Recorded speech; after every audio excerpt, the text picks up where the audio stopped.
Hello everyone, welcome back to Java Forever course. Currently we are learning while loop, and in today's class we will focus and learn about the syntax of while loop. We will see how a while loop is implemented in Java. The implementation of while loop is relatively pretty straightforward. We have a condition in which we say if it is while is true, then you want to do code here, you want to execute some code. This condition is again followed by a pair of curly braces, and let me highlight this part. You see this curly braces here and here. This is how we define a block of code that we want to repeat. The idea behind for loop is pretty straightforward. The key is to identify the condition, and once you have the condition, whatever you want to write, go ahead and write it here, and at the end you will, because of this while condition, as long as this condition is true, the loop is going to continue. Now if you look at in terms of the code here, we say while and we write some condition here. Let's say condition is as long as a is less than or equal to 10, and then I define a code block that I want to repeat, assuming that integer a equal to 0. So right now code a equal to 0, and we write that while a is less than 10, which is true, so we want the code block to execute, which is inside this while loop, and we'll say print, and I'm abbreviating it. I'm not writing system.out.print or print line. Let's say print line, and I want to print a, and then I need to go and increase the value of a. Otherwise what will happen is a is 0, it will get out, it will go back, check the condition, is 0 still less than 10? Answer is yes, it will print 0. And you can see it will continue to print 0 because we never changed the value of a. So this condition will never be false.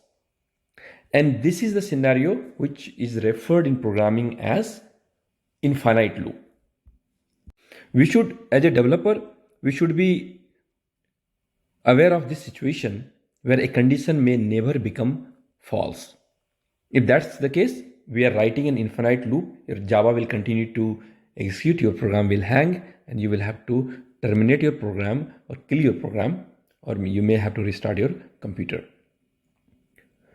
So now that we know that accidentally we created an infinite loop.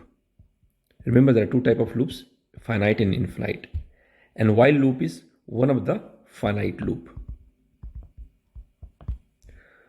In this finite loop, as the word suggests, I'm going to increase the value of a. I'll say a plus equal to 1. I'm using a shortcut to increase the value of a equal to a plus 1. With this, next time a will become 1, it will print 1. So it will print 0, 1, 2, up to 10. So it is going to print from 0 to all the way to 10. And that's what we want.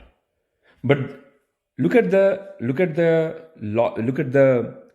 syntax of Java, while loop in Java. It very closely matches with what we have done in the while statement. So I'm going to change the pen color here and show you why. Let's see if we want to print value of a and increase the value by 1. How we do? We say if a is less than equal to 10, code block, and I want to say print line whatever a, and then I'll say a equal to a plus 1. Now compare this logic with compare the syntax with while loop. The only difference between these two is the statement while and statement if. Everything else is same. This if and this while. Everything else is same. So it is much easier to remember since you already know how to write if statement. All you have to do is to replace if with while. Now the key thing is to remember whatever statement we write inside this is going to be repeated. Number two, this condition is crucial. So creating a condition and making sure that the condition becomes false at some point of time so that execution will stop and code will get out is key. With this, I hope you feel comfortable now that while loop is the syntax is very similar to if, and since you already know if, you should be able to write the while loop.